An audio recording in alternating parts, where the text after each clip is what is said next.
नमस्कार मित्रों, खेल और खिलाड़ियों की आवाज़ खेल पथ में आपका हार्दिक स्वागत है।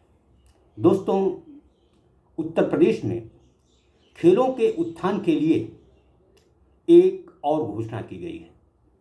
अब उत्तर प्रदेश के सभी विकास खंडों में खेलो इंडिया स्पोर्ट्स सेंटर की तर्ज पर खेलो यूपी सेंटर आबाद किए जाएंगे। इसके लिए सरकार ने अलग से बजट का प्रावधान भी किया है। दरअसल इस योजना को मूर्त रूप देने के लिए युवा कल्याण विभाग भी सहभागिता करेगा।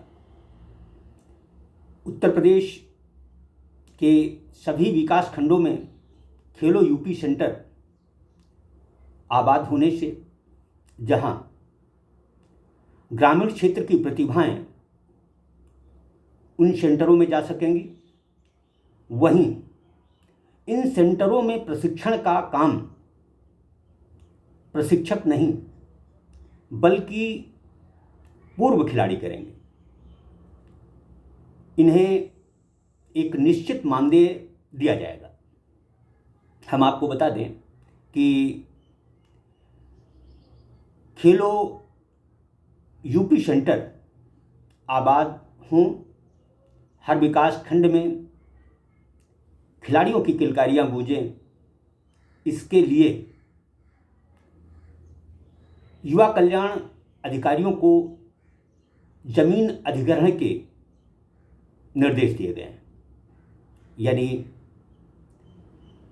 युवा कल्याण अधिकारी प्रत्येक विकास खंड में पहले जमीन अधिग्रहण करेंगे, उसके बाद उसमें क्रीड़ांगन आबाद होगा, उस विकास खंड की प्रतिभाओं की खोज होगी और ऐसी प्रतिभाओं को पूर्व खिलाड़ी प्रशिक्षण देंगे। उन प्रशिक्षकों को एक निश्चित मानदेय मिलेगा। सूत्र बताते हैं कि खेलो यूपी सेंटरों में जो पूर्व खिलाड़ी नवोदित प्रतिभाओं को प्रशिक्षण देंगे, उन्हें 12,000 रुपया प्रतिमाह मानदेय दिया जाएगा। यह योजना बहुत अच्छी है, इसमें कोई संदेह नहीं है। लेकिन क्या यह योजना भी पूर्व घोषणाओं की तरह ही सिर्फ घोषणा साबित होगी? लीलाधर की नगरी मथुरा में युवा कल्याण अधिकारी को सभी 10 विकास खंडों में खेलो यूपी सेंटर आबाद करने के निर्देश मिले हैं। सूत्र बताते हैं कि इसके लिए जमीनी स्तर पर शुरुआत हो चुकी है। सवाल सबसे बड़ा यह है कि खेलो यूपी सेंटरों को आबाद करने के लिए क्या युवा कल्याण अधिकारियों को सहजता से वह जगह मिल जाएगी जिसमें कि क्रीड़ांगन आबाद हो? देखा जाए तो खेल निदेशालय उत्तर प्रदेश खेल एवं युवा कल्याण विभाग के समन्वित प्रयासों से खेलो यूपी सेंटर आबाद होंगे। लगभग 225 करोड़ रुपए का खेल बजट इसके लिए निश्चित किया गया है। अब सवाल ये उठता है कि प्रशिक्षकों की कमी से जूझ रहे प्रदेश को क्या यह घोषणा संजीवनी का काम करेगी? दरअसल ये योजना अच्छी है। उत्तर प्रदेश में प्रतिभाएं हैं, सब कुछ ठीक ठाक है, लेकिन खेलो यूपी सेंटर आबाद हो पाएंगे, इसमें कुछ संदेह है। संदेह इसलिए कि खेल निदेशालय द्वारा जो क्रीड़ांगन आबाद किए गए हैं, जब उन क्रीड़ांगनों में ही नवोदित प्रतिभाओं को प्रशिक्षण के मुकम्मल काम नहीं हुए हैं, या यूँ कहें कि उनमें प्रशिक्षण का काम नहीं चल रहा है, ऐसे में खेलो यूपी सेंटर क्या गोल खिलाएंगे? योजना में कोई खोट नहीं है। खोट सिर्फ जमीनी स्तर पर काम करने वाले ईमानदार अधिकारियों की है।